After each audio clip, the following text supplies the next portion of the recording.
18252.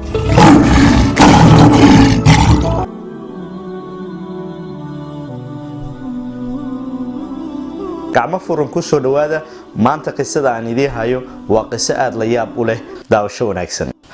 ninkan aad u jeedaan waxa lagu magacaabaa Jaceeyl waa 40 sano jir ka soo jeeda magaalada lagu magacaabo Camden waxa sanadkii 2017 lagu helay faldambiyeed uu u geystay gabar ay xiriir jacayl ay wada lahaayeen ninkan ayaa waxa lagu amray in gabadhaas marnaba uusan ka soo ag dhawaan karin sida la socotaan dadka qaarkiinba wadamada reer galbeedka labada qofood ee lamaanaha markay ay isdagaalaan oo dib weyn oo dacwadooda ay maxkamad heer sare ay gaarto intooda badan waxa la go'aamiyaa labadaas qofood in aysan isku soo dhawaan karin haba ugu badnaadaane ninka ayaa lagu qasbaa inuu ka soo ag dhawaan karin tusaale 5 kilomitir inuu qofkaas u soo dhawaan karin hadaba laakiin waxa uu sameeyay sheekadaasi sheeko kale oo ka duwan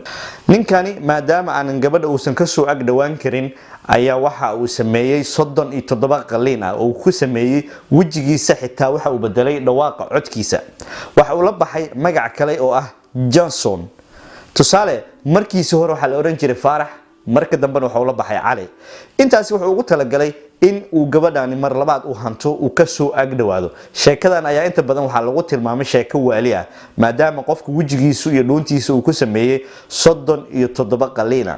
gabadhan u jeedana waa Sarah Lopez waa gabadha uu saaxiibka la ahaa maalmaha kamid ah ayaa asiga oo Cali ah oo wajigii dambe wato waxa uu kula kulmay meel gym ah oo jirka lagu dhiso Sarah ayaa waxa ay sheegtay xilliga ay la kulmaysay in aysan waxba dareen ah aynan ka dareemin ninkaasi in uu yahay saaxiibkeedii hore ee Faarax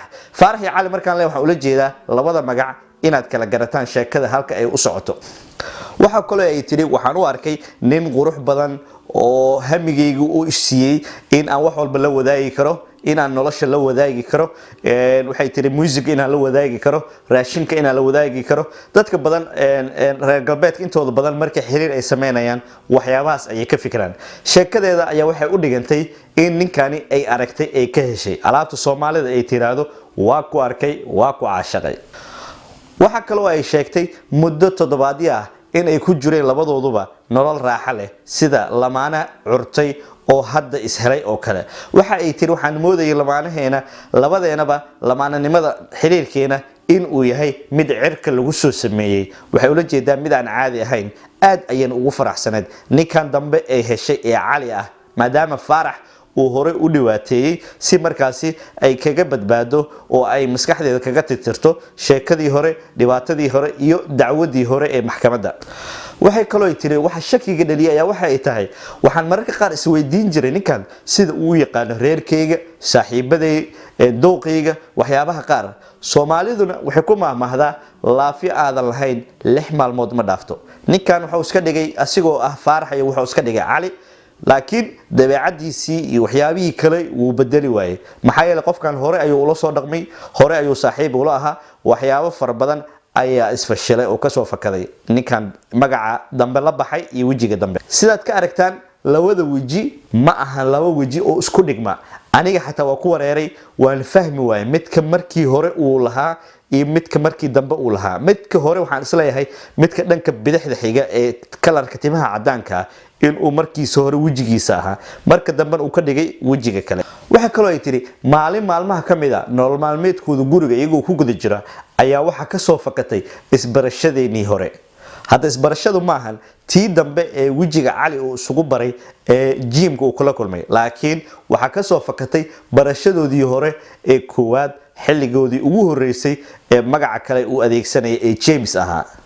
isla markiiba way argagaxday booliska ay hore ka wacday muddo 30 daqiiqo gudaheedana waxa ku soo gaaray ciidamo boolisa oo aad u fara badan ninkan waa uu cararay waxa uu ku dhuuntay kayn kamida kayn guriga gadaashiisa ah ayuu ku dhuuntay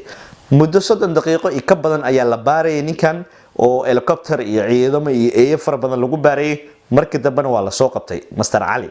hadda ninkan ayaa waxa lagu haystaa inuu jabiyay xeerkii maxkamadda ay u dhigtay ee ahaa in gabadhan uusan ka soo agdhawaanin. sidoo kale waxaa lagu qabsaday dambiye kale oo yaryar oo hore uu u geystay. isku soo wada duubo waxaa lagu ganaaxi karaa ninkani $10,000 Mareykanka ah si kaash in uu u bixiyo. sidoo kale booliska waxa ay sheegeen arrintan inay tahay mid la yaab ah, qof laga mamnuucay balse 37 jeer wajiga soo bedeshay, codka soo bedeshay, qof kale isku soo ekeysiyay sidii uu u heli lahaa gabadhan.